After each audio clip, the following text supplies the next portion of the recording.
I have a very important question for all my Muslim friends out there. In the Quran, Allah seems to know an awful lot about the children of Israel. O children of Israel, remember my favor wherewith I favored you. O children of Israel, remember my favor wherewith I favored you and how I preferred you to all creatures. Children of Israel, children of Israel, children of Israel, children of Israel. And I will make him, Isa, Jesus, a messenger to the children of Israel. Children of Israel, children of Israel, children of Israel. And this verse is interesting because Allah quotes the Talmud, Mishnah Sanhedrin, as a revelation from him. Children of Israel, children of Israel, children of Israel, children of Israel, children of Israel, children of Israel, children of Israel, children of Israel, children of Israel, children of Israel. And we verily did allot unto the children of Israel a fixed abode. We gave unto Moses the scripture, and we appointed it a guidance for the children of Israel. Children of Israel, children of Israel, children of Israel, children of Israel, children of Israel, children of Israel, children of Israel, children of Israel, children of Israel, children of Israel, children of Israel. We verily gave Moses the scripture, so be not ye in doubt of his receiving it. And we appointed it a guidance for the children of Israel.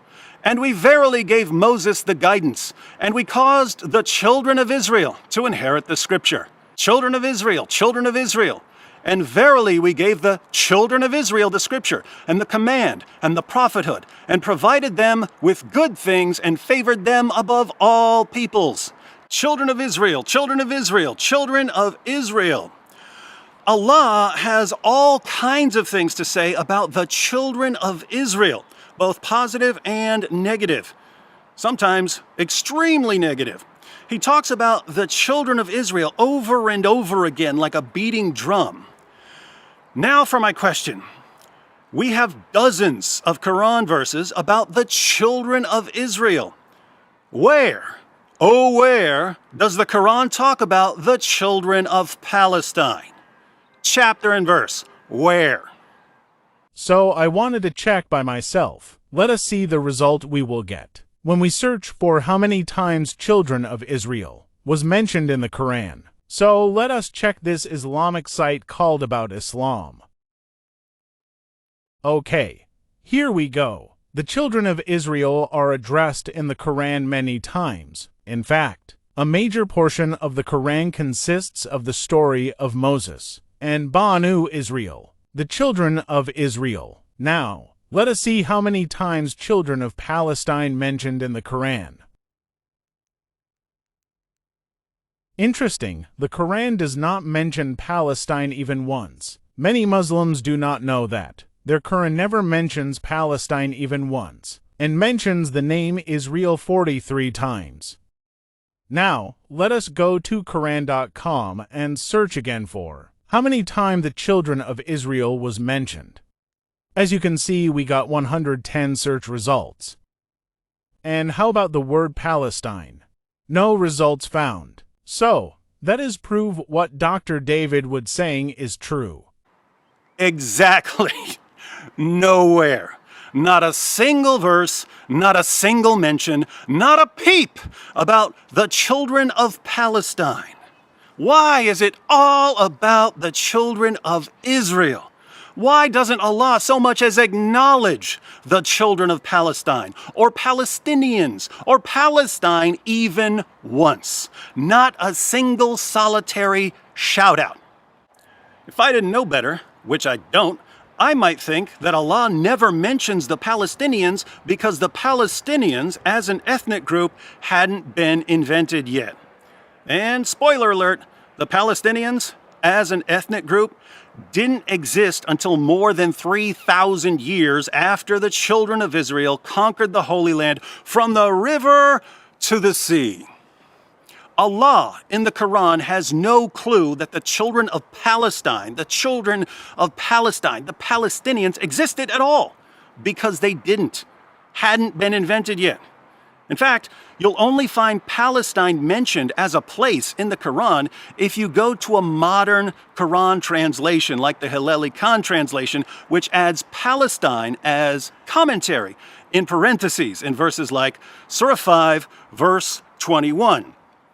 O my people, enter the Holy Land, Palestine, not in the Arabic, which Allah has assigned to you, and turn not back in flight, for then you will be returned as losers. So, which people are commanded by Allah to enter Palestine and conquer the land? Is he talking to all the Palestinians who wouldn't exist for another 3,000 plus years? Let's read the context and find out. And remember when Moses, said to his people, i.e. the children of Israel, O my people, remember the favor of Allah to you, when he made prophets among you, made you kings, and gave you what he had not given to any other among the Alameen, mankind and jinn in the past. O my people, enter the Holy Land, Palestine, not in the Arabic, which Allah has assigned to you, and turn not back in flight, for then you will be returned as losers. They said, O Musa, Moses, in it, this Holy Land, are a people of great strength, and we shall never enter it till they leave it. When they leave, then we will enter. 2 men of those who feared Allah and on whom Allah had bestowed his grace, they were Yusha and Caleb, Joshua and Caleb, said, Assault them through the gate, for when you are in, victory will be yours, and put your trust in Allah, if you are believers indeed. The passage continues, but this is part of the story of the children of Israel escaping captivity in Egypt and conquering the land of Canaan, aka the Holy Land, aka what the pagan Romans eventually called Palestine. Now, which people were in the land that would eventually be called Palestine before the children of Israel conquered it? Who were the people who were conquered by the children of Israel? The Canaanites, the most pagan of all pagans. The children of Israel conquered the Canaanites. You've got 2 options here, my Muslim friends. Get ready to pick one. You can either say that the Canaanites were the Palestinians, in which case Allah ordered the children of Israel to conquer them, or you can say that the Palestinians came later, in which case the children of Israel were there long before the Palestinians. So, either the Palestinians were there first because they were the Canaanites, but Allah wanted them conquered by the children of Israel, or the Palestinians came later. Take your pick, but either option completely destroys the stupid, insane propaganda that I hear 487 times a day. The propaganda that I hear every single day is that the Palestinians were always there until the Jews showed up in the 20th century, so the land should be given back to its rightful owners, the Palestinians. On a side note, I totally reject the ridiculous claim that if one group was on a piece of land before another group, you have to give the land back to the earlier group. And you reject it too, my Muslim friends. If you really believed that land has to be given back to people who had it at some earlier stage, you'd be giving back 49 Muslim countries to the people who were there before Islam tried to conquer the world. You'd be giving back Mecca because it was conquered. You'd be giving back Constantinople because it was conquered. And you would definitely be giving back the Temple Mount behind me. But you'll never give back anything because you don't really believe in this moral principle you made up. Why do you pretend to believe a rule that you made up when you obviously don't believe it? Let's face it, the reason is that some of you really hate Jews, and you'll say absolutely anything, no matter how false, no matter how insane, no matter how ridiculous, no matter how hypocritical, as long as it helps you manipulate morons into supporting your plans to wipe out Jews. The most amazing part to me here is that you'll even contradict your own God and your own prophet for your political agenda. Your God and your prophet say that the children of Israel conquered that land. You say, no, Allah and Muhammad are lying. The Palestinians were there, and then the Jews came and stole the land from them in the 20th century. To all you Muslims out there who keep babbling about the Palestinians being the originals, congratulations, you're apostates now. You reject what Allah says in the Quran because you don't worship Allah. You worship a political agenda. A Muslim is someone who submits to what Allah and Muhammad say. You don't submit to what Allah and Muhammad say.